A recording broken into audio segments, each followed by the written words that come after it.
Today we are going to discuss about the income inequalities and regional imbalances in India. Inequalities in the distribution of income and wealth assets among the people.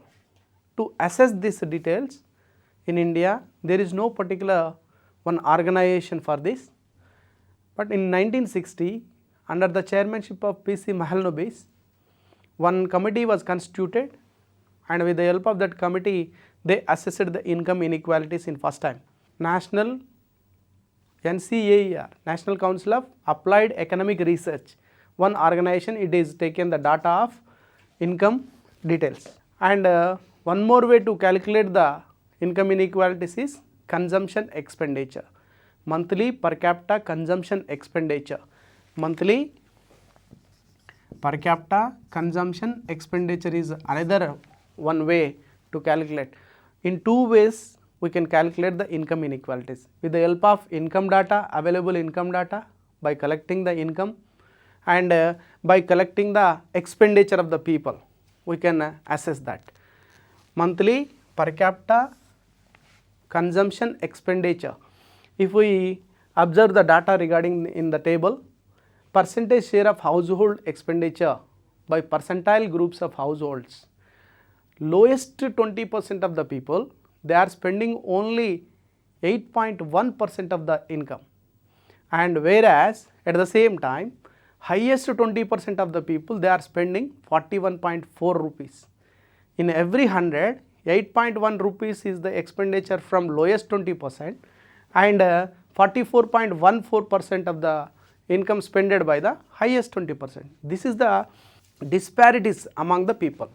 And if we observe the year by year and after 1990 and 95, 2000, 2005 and 2010, if we observe the data, lowest 20% monthly per capita consumption expenditure is increased from 8.1 to around 9%. Just 1% it is increased only. Whereas highest 20% of the people, they are spending 41.4% to 43%. These details indicates us there is lot of disparities among the people in income and spendings. Causes of income and wealth inequalities in India. Causes of income and wealth inequalities in India. One by one we will discuss about it. Inequality in land ownership. Some people, they are having more land in their hand, and some people, they are having very less land in their hand. If we observe that 67% of the operation holdings comes under the category of marginal holdings. Marginal holdings means less than 1 hectare. If a person is having less than 1 hectare, that land, that person is called marginal farmer. Operational holding, 67% of the total land holding comes under the category of marginal land, marginal farmers, and their operated area is only 22.2%. For example, if there is 100 acres and there are 100 land holdings, in that 100 land holdings, 67% of the land holdings comes under the category of marginal holdings, less than 1 hectare. But they are having operated area in that 100 acres, they are having only 22.2 acres. Whereas if we added small holdings into that section, total goes to 84.9%. 84.9% of the total operated area comes under the category of marginal farmers and small holdings combinedly. Small holdings means less than 2 hectares. These two are constituting of 84.9%, but their operated area is 44%. 85% of the, almost 85, 84.9 means 85. 85% of the operated land holdings, they are having only land of 44.3%, whereas the only 0.7, not even 1%, large holdings, they are having more than 10 acres and above, and their average land is 17.37 hectares. Operated area is 10.9. Total 100 acres, they are having almost 11 acres. Not even they are having 1%. That is the situation prevailing in India regarding land ownership. And the second cause, concentration of assets in the private sector. Top 10% of the top 10% had accounted for 46.28% of the total wealth. Whatever the total wealth we are having, in that top 10% of the people, they are having assets of 46% of the assets. Whereas bottom against 11.67 wealth being possession by the bottom 60%. Bottom 60% people, they are having only 11% or 12. We can say 11.67 means 12. 12% assets are having 60% of the people, and 10% of the people are having 46.2% of the assets. This is the causes for income inequalities. Some people, they are having more assets, some more people, they are having less assets. This is the situation prevailing in India. This was the given by, this information was collected by National Council of Applied Economic Research during the 1975-76. Inequalities in professional training, another one cause. Inequalities in professional training. Professional training means technical qualification, doctors, lawyers and other technical professionals, they are having a chance to increase their income levels. If they are having this professional skills, they can raise their income levels and they can invest in another assets, they can increase their income levels rapidly. Whereas the people, those who are working for the subsistence, they can't increase their income levels. That is the one of the reason for income inequalities in India. Another one, fourth one, inflation and the price rise. Inflation and the price rise is also one of the main reason in income inequalities. Inflation means increasing the price rates. Increased price rates, it is not sufficient. Those who are working as a daily wage labor is earning 100 rupees or 150 rupees or 200 rupees. The all amount has to be spent on the daily goods because of inflation.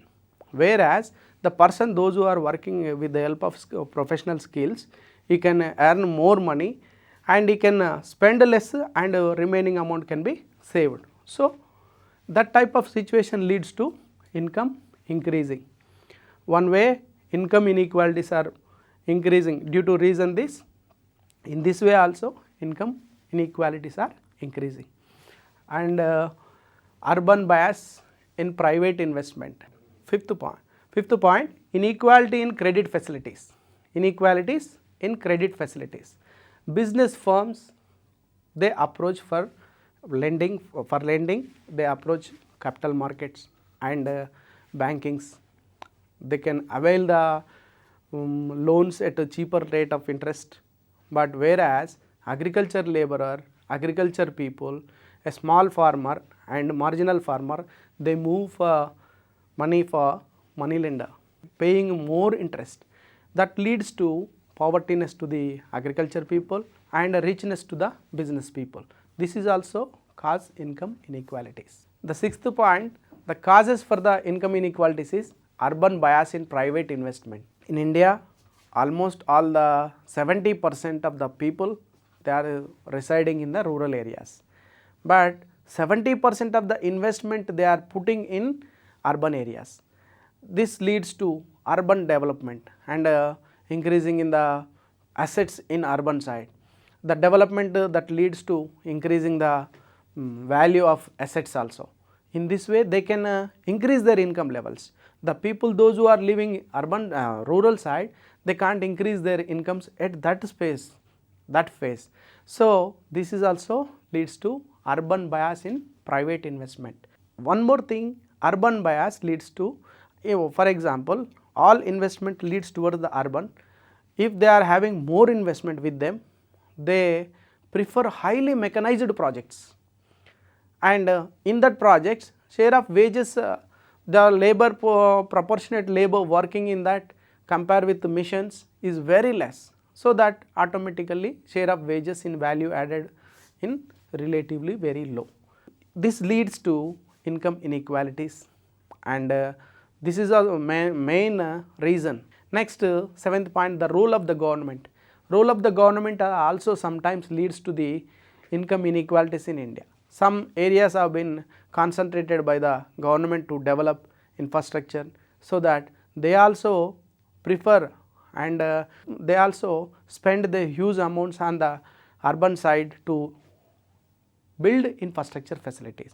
That leads to increasing in the assets of rural urban side and leads to income inequalities. These are the main causes for the income inequalities in India. Then government has taken some steps to remedial measures to control the income inequalities. Government has taken some steps. First, after getting independence, land ownership acts was changed.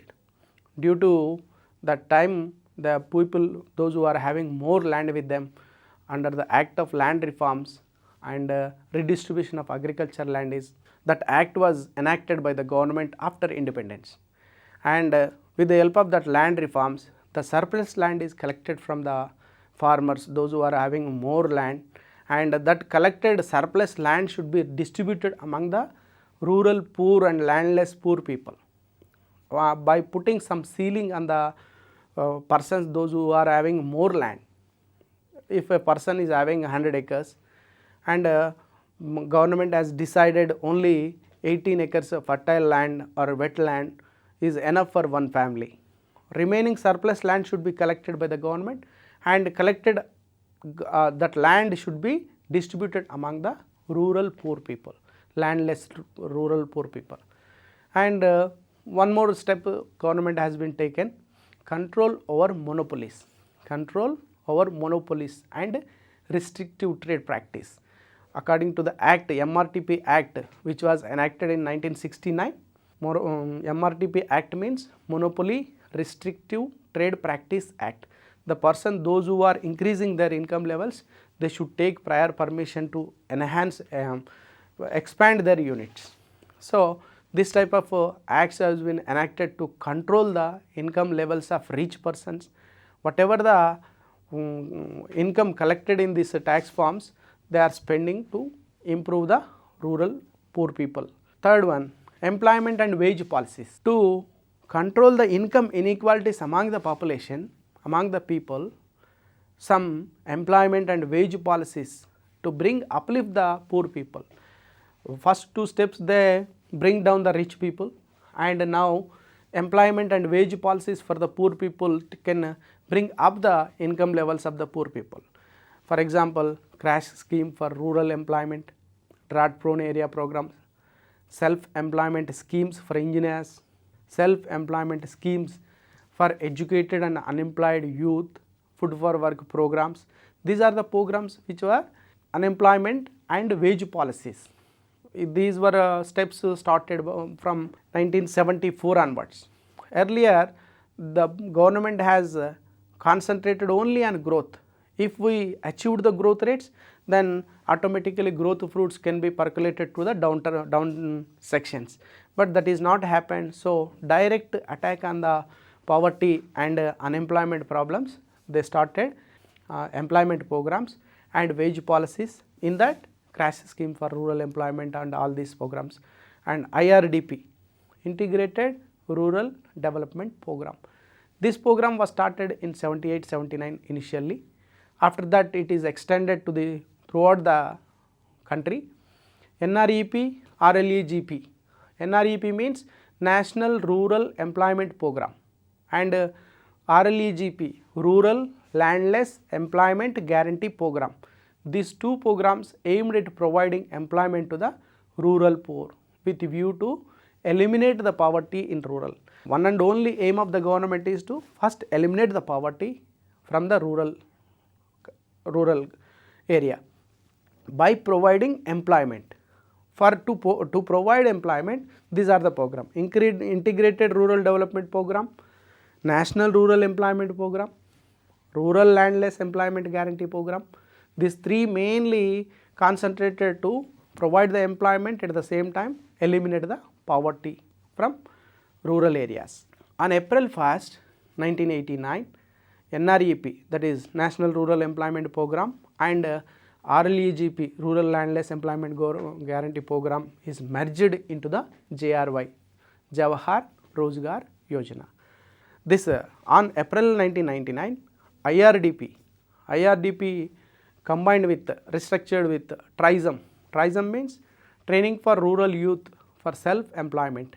𝗬𝗏, Development of Women and Child in Rural Areas.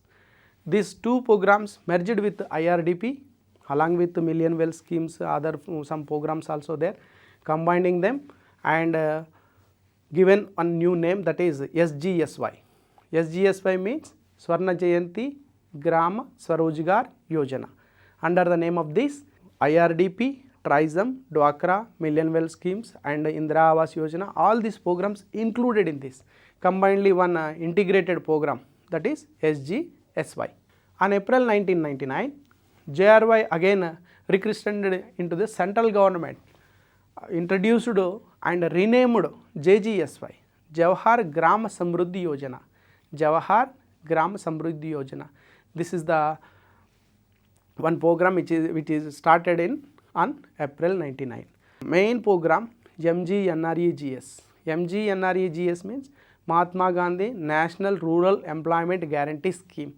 Under the Act of NREGA, National Rural Employment Guarantee Scheme, that was acted, and providing at least 100 days for every person, those who are applied for the job in rural areas, under the name of Food for Work program, whatever the asset community building programs, all these programs are included in 𝗬𝗎NREGA, and under that they are providing employment opportunities for the rural poor people. Fourth point, under the remedial social security measures. Social security measures. Workmen's Benefit Act, while working in the factory or he get injuries and leads to death, sometimes that family should be disturbed, may be disturbed, but under the Workmen's Benefit Act they can give support to their family. Maternity Benefit Act and Employees Provident Fund Act and Employees State Insurance Act. These are all social security measures taken by the government to provide the security for the people, those who are working in the unorganized sector and organized sector. The fifth remedial measures, minimum needs program. Since sixth plan, government providing minimum needs. We can observe in rural areas and even in towns also, and under the subsidized prices or free through government agencies, public distribution system, with the help of public distribution system, minimum needs supplied to the people, rural poor people along with urban poor people. Minimum needs are supplying, government every month they are providing minimum needs to the people. In this way they are supporting poor people to encourage to uplift their income levels. Programs for the upliftment of rural poor. Three types of programs are there. First program, resource and income development programs. By providing employment opportunities, by providing self-employment opportunities, the government is concentrating development of the income and resources. This program is called resource and income development programs of the rural poor. And second one, special area development program, area wise development. If that area is backward area, special programs will be conducted, hill area development, drought prone area development, like this. Some special area development programs also conducted by the government. Work programs for the creation of supplementary employment opportunities. Whatever the work is done by the, for example, agriculture people, they engaged in agriculture seasons and they don't have any work in summer season. At that time, supplementary employment opportunities should be created by the government. Work programs, by conducting the work programs to the people, needy people, supplementary employment opportunities can be provided. And the seventh one, that is taxation, progressiveness in the taxation. For example, income tax is the best example for the progressive. The person, those who are earning more and more income, the slab rates are increasing. First, up to some extent they are paying 10%. Now it is decreased to 5%, 2.5 lakhs to 5 lakhs. In between that 2.5 lakhs they have to pay 5%. 5 to like that this second slab is 10% and above 10 is 20%. Like that there is 3 slabs, and in this way government is reducing the income levels by collecting some in the form of taxation, progressive taxation. Now we are going to discuss about the rural urban imbalances, differences between the rural and urban. First we are going to discuss about the population details regarding rural percentage and urban percentage. If we observe in the year of 1901, only 11% of the population is in urban areas, whereas 89% of the population belongs to rural. If we observe that in 1951, after getting independence, our urbanization slowly increased. That is, our population increased from 11% to 17%, and rural population decreased from 89% to 83%. If we observe the remaining 50 years, that is 51 to 2011, 60 years. In that 60 years, almost 17% to 31%, not double, but it is increased little bit speeder way than first 50 years. If we observe that 17% to it is increased to 31%, and rural population is decreased from 83 to 69%. This is the rural urban population, and these details indicating that urbanization is increasing slowly throughout this 110 years. If we observe the population, urban population is increased from 11 to 31, only 20% of the population increased. This is the slow urbanization which we observe in India, and nowadays we observe that rural population is migrating to the urban.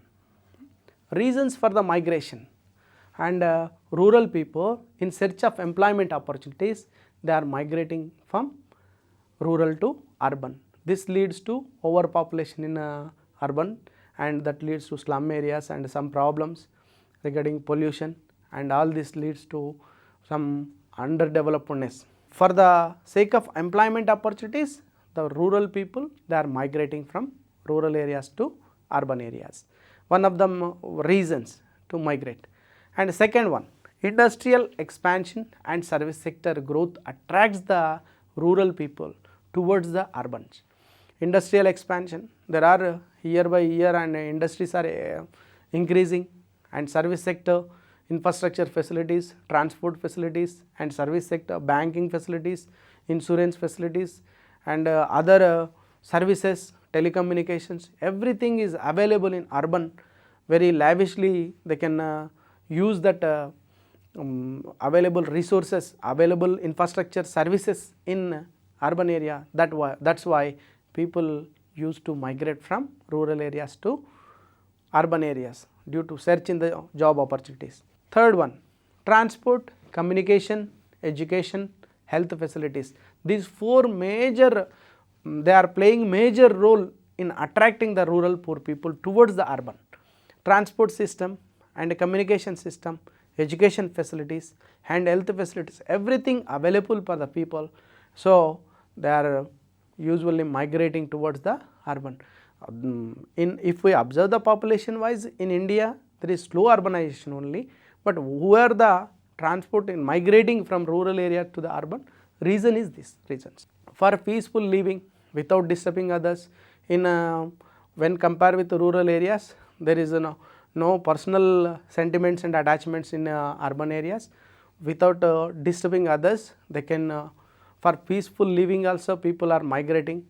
Attraction for the urban life, available facilities, available services which are available in the urban areas, that is also one of the reason to people they are migrating from. Nowadays main reason, education purpose and health facilities, most of the people they are migrating from the rural to urban. This leads to increasing in the population in urban. Rural urban imbalances. If we observe that, the main reasons for the rural urban imbalances, rural areas are not developing that much, urban areas are developing speedily. So that rural urban divide is there. Clearly we can observe that because of the facilities increased in urban areas, people are migrating, and rural areas they don't have sufficient facilities and they don't have any employment opportunities. The living conditions in the rural areas is tough nowadays, and they won't get any employment opportunities during the unseasons. This type of situations leads to migrating the people from rural to urban. And now we are going to discuss about the rural urban imbalances. Why the rural urban imbalances are increasing? First reason, natural differences. Natural differences, so where the urban cities are increased means historically and natural resources, water and good climate, these are all available. There the towns are established and increased, developed. All this leads to development. This is the one of the reasons to develop the urban areas, natural differences. And next, second one is non-economic factors. In rural areas, we can observe that values, traditions, joint family system and attitudes affect the social and economic mobility of the factors of production. They won't move from their place to another place for the that much easily. They won't move from their place because of the situation is changing. That scenario is changing nowadays. But in olden days, if we observe 20 years back or 30 years back, the people won't go from their village to another village for work. Maybe that is because of traditions, joint family system and so many attachments with that village, and attitude, their attitude. They work for their minimum basic necessities. If they satisfy their basic necessities, they won't work for any other things. They can, that type of attitudes. These are all, these affects the social and economical mobility of the factors of production. That leads to rural people are staying underdevelovedness, and urban people are developing, and this is one of the another reason for rural urban imbalance. Policies of the government, urban bias policies. Again, policies of the government also leads to the urban bias. Government has spending a lot of amount on the rural urban, develop the urban infrastructure, physical infrastructure developed by the government, roads, communications and everything will hospitals, education systems, and all these facilities are increased in the urban areas. And at the same time, to attract the industries from other countries and encourage our industrial people, government is spending lots of amount on the urban areas.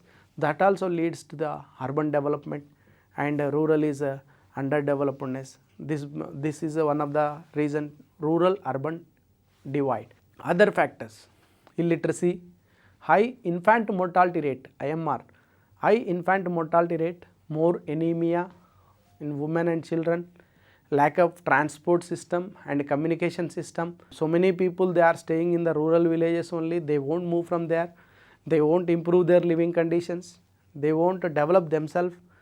This is also one of the reason for the downward of rural poor people. One side urban is upward side and rural people are downward side. This brings imbalances between rural urban imbalances, increasing the rural urban imbalance. For this, to control this rural urban imbalances, government is providing some basic necessities under the name of Bharat Nirman. This is the time bound project, which is a stipulated period 2005 to 2009. They provided some basic necessities which are available in the urban areas. That same facility should be available to the rural poor people also. That is the short name of Write H. It is not in a program. In a shortcut I write that. Thus, that 6 programs are undertaken under Bharat Nirman. First W means drinking water. Next R means roads, rural roads. And next I means irrigation facilities, to provide the water facilities to the agriculture. T for telecommunications, E for electricity and H for housing. By providing all these facilities under one program, Bharat Nirman, we can provide every facilities which are available in the urban, that same facility should be available to the rural people, undertaken by the government to provide employment opportunities, to uplift the rural poor people's income level, so that they can reduce the divide between urban and rural. 𝗧𝗦𝗔𝗧 𝗚𝗶 𝗵𝗵, under the 𝗧𝗦 they are providing education facilities in rural areas. NRHM, National Rural Health Mission, National Rural Health Mission, they are providing health facilities. SGSY, 𝗧𝗦𝗔𝗧 𝗚𝗏 𝗵𝗔𝗍 and self-help groups in rural villages. We observe that self-help groups, by providing some micro credit facilities to the groups, they can improve their living standards. Pradhan Mantri Gram Sadak Yojana, PMGSY, it is started in 2000 December. And NSAP, National Social Assistance Program. Under this, there are three types of assistance programs are there: National Old Age Pension Scheme, National Family Benefit Scheme, National Maternity Benefit Scheme. Under this name, they are providing each and every facilities so that they can improve their living standards, and they can, that rural areas become having all facilities, infrastructure facilities, so that they also develop like this. These are the remedial measures taken by the government by providing this program. And now regional imbalances. What is the meaning of regional imbalances? One region is developed, another one region is underdeveloped. This situation is called regional imbalances. In a country, one state may be developed, another state may be backward, that situation. In one state, one district may be developed, another district may be backward. That state is called regional imbalance. The situation of coexistence of relative developed and economically backward states and regions within the states is referred to as regional imbalances or regional disparities. That is the meaning of regional imbalances. One region is fully developed, another one region is backward. This type of situation is called regional imbalances. And now, what are the indicators? How to find out the one place is regionally backward, one place regionally developed? For that, we need some indicators. First indicator, that is per capita income of states. Per capita income state itself indicates the, based on the per capita income, we can say one state is developed, another state is backward, like that. Example for the developed states in India: Haryana, Punjab, Maharashtra, Gujarat, Tamil Nadu. They are registering high growth rate like 7%. And UP, Rajasthan, Assam and Odisha, they are having low per capita income. Based on the per capita income, some states are developed. Based on the per capita income, some states are underdeveloped. So that we can finding out the difference between developed states and underdeveloped. This situation is called regional imbalances. And the second one, poverty levels. In some states, there is a high poverty levels, and in some states there are low poverty levels. Because of the natural resources available in that state, income levels are high, so that poverty levels are very low. For example, high poverty levels we observe in UP, Odisha, Madhya Pradesh, Bihar, and low poverty levels we can observe in Punjab, Haryana, Kerala, Himachal Pradesh, Andhra Pradesh and Tamil Nadu. Andhra Pradesh and Kerala are middle range, neither too, we want to find high poverty levels and even low poverty levels, middle range states. These two states are middle range states. Third indicator, Human Development Index. Third indicator, Human Development Index, that is, first this Human Development Index is measured by UNDP. The same approach we followed. The HDI, our planning commission prepared HDI for states during the period of 2001 and 2008. PC means Planning Commission prepared HDR reports, Human Development Report for states. And according to the HDI reports, that is top 5 states are Kerala, Delhi, Himachal Pradesh, Goa and Punjab. And bottom Odisha, Chhattisgarh, Bihar, Madhya Pradesh, Jharkhand, Uttar Pradesh and Rajasthan. These are bottom according to the HDI report. In HDI already whatever the elements we taken in the UNDP HDI, the same taken in this also.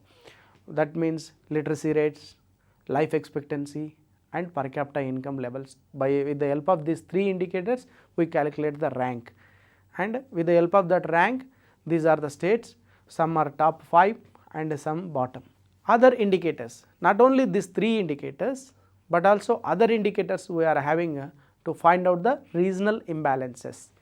Industrial development, in some states we observe industrial development is very high, in some states they are very backward. Maharashtra, Gujarat, Tamil Nadu, they are having 2/3 of the total industrial output. These 3 states they are constituting 2/3 of the total industrial output value added and fixed capital.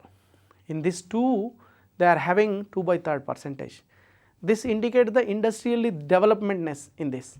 And some other states which we observe that they are backward states in industrially. Agriculture development, in Punjab, Haryana, some areas in UP, AP, we can observe the agriculture development. In Punjab and Haryana they are having fertile land with sufficient irrigation facilities. That 2 things leads to agriculture development in that states. In some areas of AP, UP also we observe that agriculture, more favorable agriculture conditions, and so that areas are developed in these states also. Urbanization, higher population, in urban high population we observe in Maharashtra, Tamil Nadu, Gujarat, Karnataka and Punjab. These 5 states they are having high population regarding urbanization. Urban population is more in these states. Lower population in Bihar, we observe in Bihar, Odisha, Assam, Himachal Pradesh and Uttar Pradesh. This is the another indicator which is indicating regional imbalances. Consumption of electricity per capita. With the help of this also we can say some states, those who are consuming more electricity they are automatically developed. Those who are consuming less per capita consumption of electricity, they comes under the low developed. We can observe Delhi and Punjab, Tamil Nadu, they are consuming more per capita consumption of electricity, and MP is the low per capita consumption in electricity. Deposit mobilization, the developed states they deposit more in the banks, and less developed states they are having less deposits. With the help of deposits also we can say some regions they are developed. If we observe in the deposits mobilization, Delhi and Maharashtra is very high. Low, if we observe the low category, Bihar and Assam we observe the low deposit mobilizations. And these are the indicators of regional imbalances. These are the, so far we discussed that indicators. With the help of that indicators we can say that this area is developed, this area is not developed, because based on that we can say regional imbalances we can observe in India. There are lot of regional imbalances. Causes for regional imbalances in India. Regional imbalances are hurdles for economic growth and overall development of country. Whatever the country it is, if that country is having some areas are developed, some other developers are not developed, that leads to underdevelopmentness of the country and social movements, unrest movements, and regional imbalances are main hurdles for economic growth and overall development, and it is leads to disturbance in national integration also. This is the why this happened, what are the causes behind this regional imbalances we observe one by one. First regional imbalances, causes for the regional imbalances is British rule. Under the British rule, they concentrated only some areas. For example, Maharashtra and Bengal, and presidential states, we can call presidential states, Bengal and Bombay and Madras are the presidential state under the rule of Britishers. They concentrated on these towns. Because of the concentration by the ruling people, they developed infrastructure in that states. So, from everywhere investment followed to that areas. Developed area attracts the investments in from all over the world and along with the internal also. So, that investment flowed towards the states and automatically that area is developed. Because of the British rule, these three town areas and Maharashtra, Bengal and Madras have been developed. Other some areas totally neglected by the British rule. Because of that, we can observe the regional imbalances in India. Another one reason is geographical condition. Geographical conditions also one of the major cause for regional imbalances. Some hill areas, we can't do anything. For example, northeastern states, we cannot construct the communication system or road in proper way. Because of that hilly situations and it is not favorable climatic conditions for the agriculture, that leads to underdevelopmentness. This is one of the reason for the regional imbalances. Private investments. Private investment, already we discussed this point in private investment is attracted by developmentness. Where the development is happened, the flow of private investment towards that area, and more development leads to again attracted by the investments, and because of that investment it should be increased furthermore. So, it leads to regional imbalances. Next, natural resources. Natural resources also one of the main reasons which are having in regional imbalances. One of the reason, if we are having natural resources, fertile land with irrigation facilities, that leads to automatically that area developed in agriculture. But some other states, some states they are not having natural resources, so because of that they are not having developed. Policy issues and suggestions for reducing regional imbalances. To reduce the imbalances, government has given some policies, issues and suggestions. First one, investment and private capital. Investments and private capitals, encouragement to the investments and private capitals towards the backward areas by giving some incentives and by giving subsidies, and the people, those who are ready to investment in backward areas, they may be encouraged by giving some incentives. Government is encouraging the persons without taxes, they can establish some industries in backward states, backward regions. Concentration of physical infrastructure and health education and training. Concentration of physical infrastructure. Government should concentrate on physical, improve the quality of infrastructure, physical roads and communications and banking, insurance, all these facilities should be, quality of infrastructure should be improved by the government in these areas.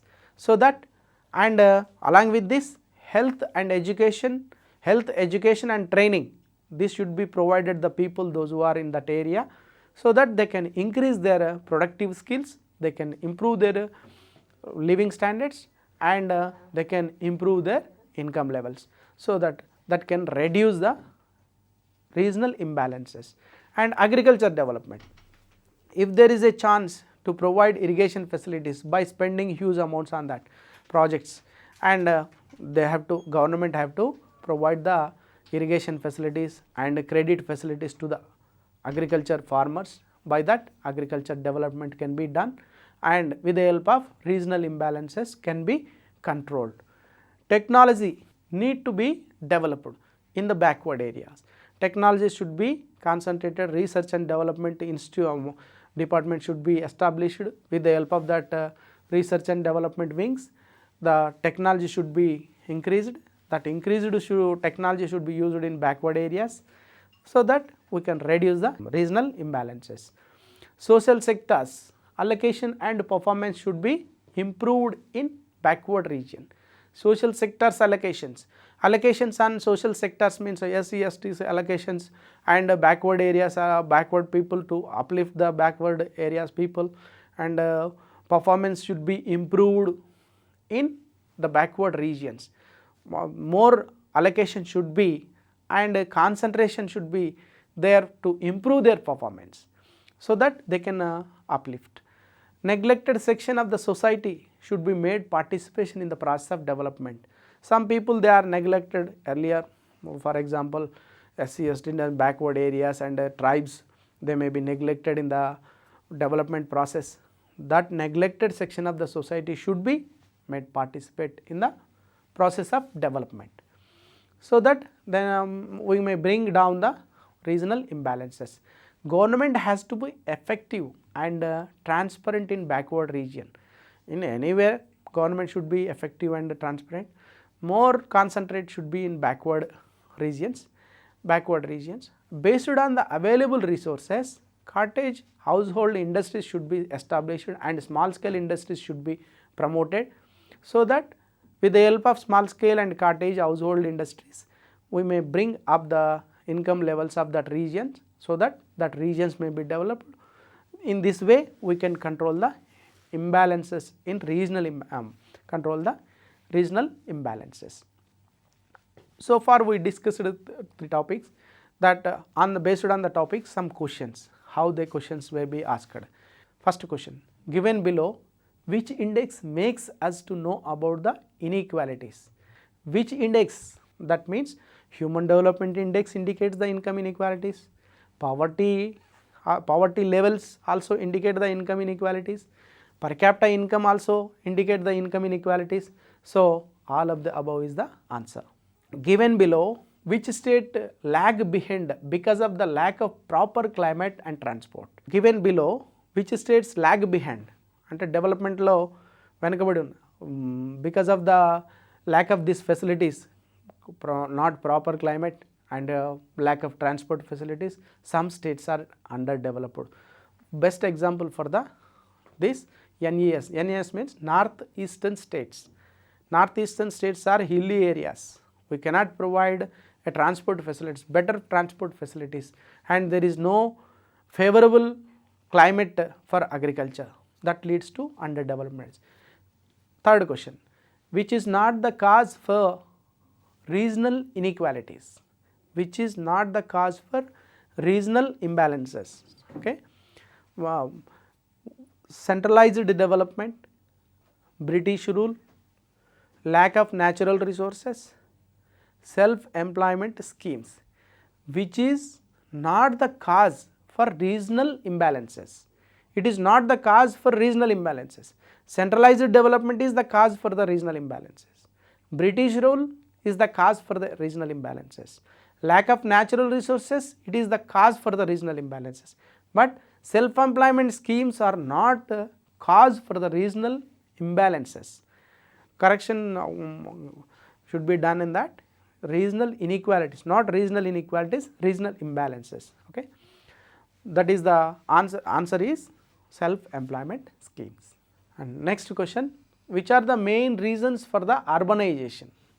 Main reasons for the urbanization. For this question also we discussed the reason for the development of urban areas. First, industrial revolution. It is rapidly developed, industries rapidly developed. For that, increased infrastructure facilities, availability of the more social services in urban areas, all this leads to increasing the urbanization. That is one of the, so fourth option is the right answer, all the above. Next question, given below, which are the negative effects of urbanization? Due to urbanization, what are the negative effects? First one is population problem. Overcrowded urbanization is nowadays we are observing in urban areas. Overpopulation we are observing. increased crime rate in urban places, increased crime rate we are observing, sanitation problems we are observing in the, these are all the negative effects of urbanization. These three are negative effects. So our option is 4, all of the above. Consider the following statements. Lohrenz curve is a graphical representation of relative poverty. Lohrenz curve is used to calculate then Gini coefficient, which is numerical indicator of inequality. Gini coefficient, which is numerical indicator of inequality, and answer is both A and B. To calculate the income inequalities, we use the Lohrenz curve. Lohrenz curve is prepared by Michael O. Lohrenz to explain the regional income inequalities. So that is the reason answer goes to both A and B. In this way, we concluded this regional imbalances, urban rural divide, and income inequalities. These are the 3 topics we covered. To calculate the income inequalities, we use Lohrenz curve.